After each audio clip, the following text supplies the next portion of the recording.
اچھا الف مو ولیدو یعنی اول سریم نری دی دایم نری دی منځ کې څه شی دی دا غټ دی دغه سیډي غټ دی دا الف شو الف نه بعد الف مد ا دی الف مد ا به څومره لیکو څلور کده یو دوه درې درې نه بعد به یو راکوشي او بیا څلور صحیح شو اوس په دې ځای نه به شروعات وکړي داسې به یې نه کوي لږ به داسې شي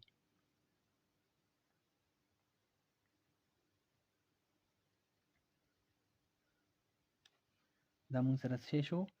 الف مد ا شو کوم ځای کې مونږ دا ډونګری راوستو دا کوب مې راوستو دا مې دا درو کتو بعد مونږ راکوشي یو دلته دغه مې راوست دا مونږ سره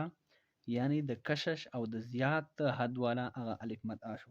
البته اوس چې کم قد والا جوړایي لکه چې کم راولم دینه زیات نه وي هغه به داسې وي صحیح شو ده دلته چې راورسېږئ دغه شانتې بیا به ډیچکه بره طرف ته ورکړئ بیا به لاندې دغه شانتې به موږ سره الف مد ا راشي صحیح شو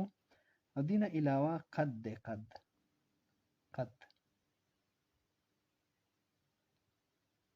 دا به هله صحیح وي چې دې ځای نه غشی ولم په دې ځای وځي دې ځای نه غشی ولم په دې کونج وځي دې ته به مونږه قط وایو